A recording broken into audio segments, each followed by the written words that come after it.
It's been little over 1 week since the release of Wrath Classic, and I wanted to do a small recap of things which I found out since hitting level cap which may be of use, or just general tips on things which you can think about doing other than the obvious of gearing your character, working on reputations, and all that good stuff. First up, if you're an engineer, which it's rare for the Lich King, so you probably are, let's be honest, a lot of the cool toys you can make will be sold on the auction house, as people will have already made them to level up. At some point when you're leveling the profession yourself, you're going to hit a wall where things begin to get expensive, unless you're a gnome that is, but don't go out of your way to make everything yourself if you don't have to. Items such as Gnomish Army Knife, Molly, Wormhole Generator Northrend, Sonic Booster, Noise Machine, and others will be way cheaper at the moment just buying them from the auction house than outright making them yourself. In fact, it's really just the engineering goggles and a few of the mounts which you cannot trade. Also, the Gnomish Army Knife doesn't need any engineering level to benefit from all the tools that it has.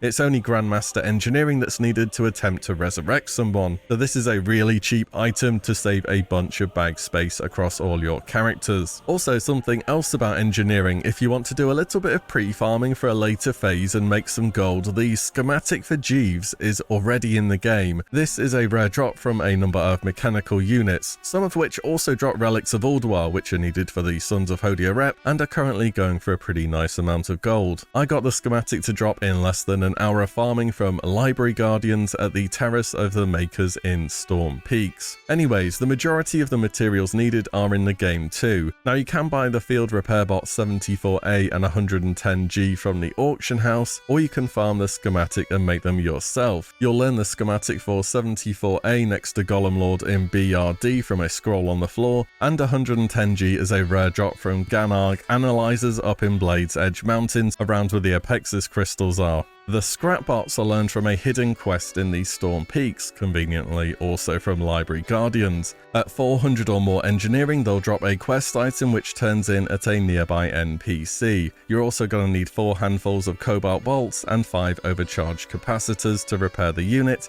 and then you can learn the schematic. What we don't have at the moment are epic gems. The 2 Kings Amber will stop us from making Jeeves until Trial of the Crusader is out. Nevertheless, if you want something to do for the future, here you go. Also, these repair bots will be worth a ton when the patch drops and people realize you can buy them outright. Next, on your way to 80, you'll have done quite a bit of questing, but even after you are level cap, there is some content which is super worth doing if you haven't checked it out yet. You may remember that Blizzard has added emblems of heroism to certain quests for Wrath Classic to encourage players to finish zone-wide storylines. Now, from the pre-patch and beta, I got the impression it might be some 60 or so overall. Well, I can tell you that it's more than that, and it's quite a lot more in fact. I finished Lawmaster of Northrend not so long ago, and as for zones that give badges, Storm Peaks gives a pretty decent amount, but Icecrown gives a huge number of badges. At the time of this recording, I'd done 3 times Heroic World Tours, which I believe are 53 emblems each, including the dailies,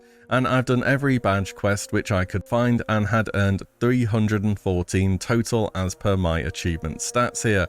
So the open world, without being too specific, I would say gives somewhere between 150 to 170 or so badges. But not everyone is so much of a quest enjoyer, so if you just want as many badges as possible, with doing as few quests as possible, what do you do? Well, spoiler, it's going to still involve quite a lot of questing, but here's the basic rundown. As for Icecrown, when you start the zone, you'll want to do all the quests around the Argent Vanguard, that's the location in the southeast of the zone, up to and retaking Crusader's Pinnacle. After you've retaken Crusader's Pinnacle, there'll be a small building nearby with an injured Horde or Alliance soldier inside, who will send you to your faction's airship in the zone, Orgrim's Hammer for Horde and the Skybreaker for the Alliance. At the airship, turn in this quest and you should be able to accept 2 different things. First of all, it's all fun and games. This is the Knights of the Ebon Blade achievements, where you'll be establishing the Shadow Vault in northwestern Icecrown. It will end on a quest of the same name. If you have the Attune add-on from TBC still installed, that tracks this entire quest line. You'll be doing it anyway at some point, so you can do 2 things at once here. There should also be a quest opened up called either Opportunity for the Horde from Koltira Deathweaver, or Exploiting an Opening from Thessarian for the Alliance. This will send you on a demolition quest below Icecrown Citadel. This one finishes up with a quest called Return to the Surface. I'd do this one first, as you're going to be going to the Shadow Vault later anyways. After having done both of these, new quests should begin appearing at the Shadow Vault, some of them giving up to 5 badges for pretty simple quests. Also, and very importantly, I believe the additional quest from the Shadow Vault will appear as you progress the quest line from the ghost child you meet called Matthias Lenner. You'll find him during the quest when you're doing the demolition work.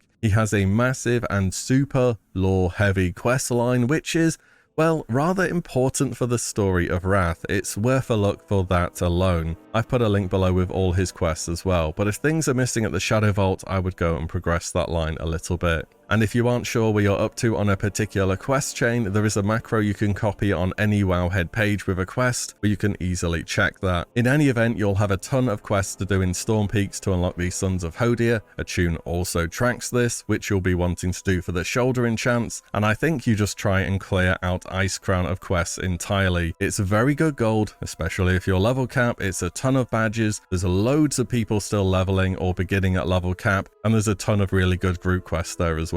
I did use the rested XP guide the entire way through as well, and I've got to hand it to them, it worked really well. I used a setting on it for Lore Master, where it basically goes after every single quest in the zone that you're in. Don't get me wrong, Wrath leveling, now we don't have Joyous Journeys anymore, is pretty long, but I found it very enjoyable to go between objectives and to be able to still level at a good rate whilst not having to wowhead every second quest, because Wrath questing just loves giving you tons of obscure items and objectives. Also, you can keybind the extra action button that the add-on shows up under key bindings. I got quite a few levels, more than I would care to talk about until I found out about that feature. If you want to check out the guide and support the channel, I do have a link below for it as well. I also want to spend some time talking about alts, because Wrath is a famously alt-friendly expansion, and with the changes we already know about, such as Heroic Plus putting Ray loot in dungeons eventually, it's going to be super appealing to have more than one class. First thing first though, log into your alts to begin rested experience. If you don't log them in,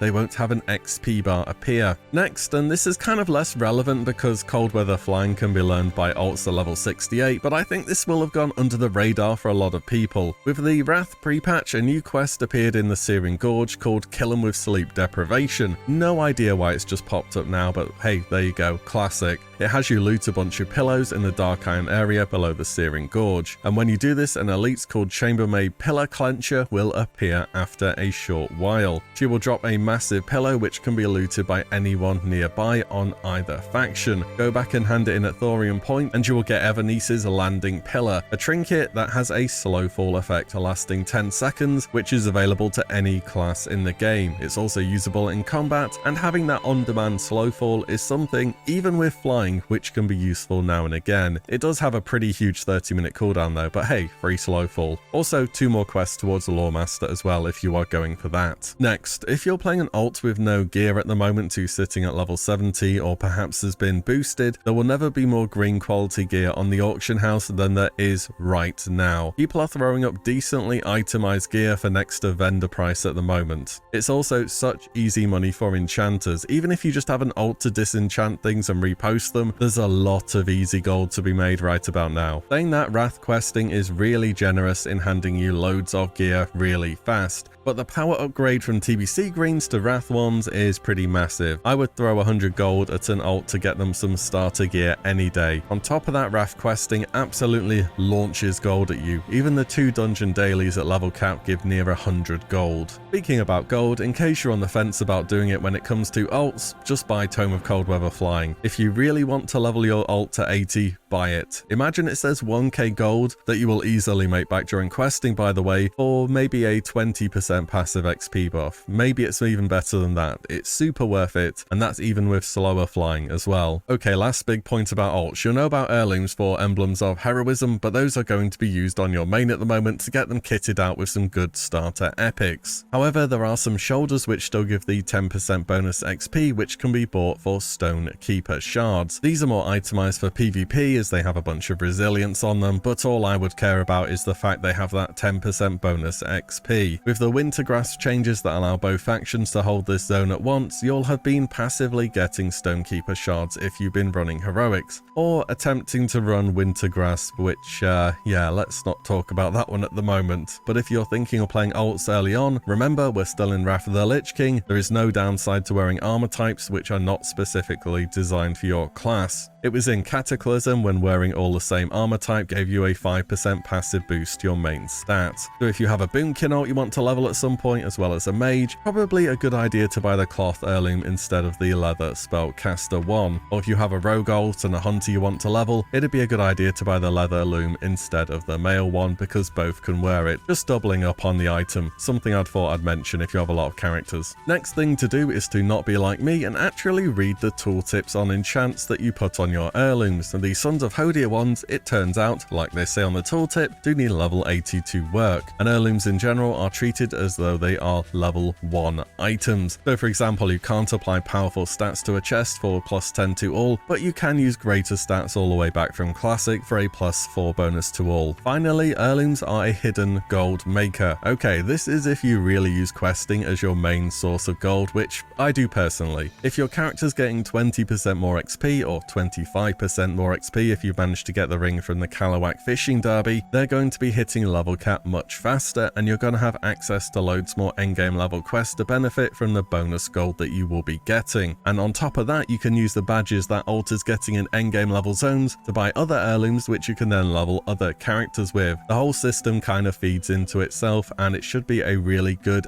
consistent way to make gold, which will only scale up the more characters that you level. Anyways, those are just a few of the things I've come across being level capped now, playing the game and testing out how everything works on alt so far. Do drop anything useful you found down below, and as always, thank you all so much for watching and listening in, and I'll see you all in the next one very soon.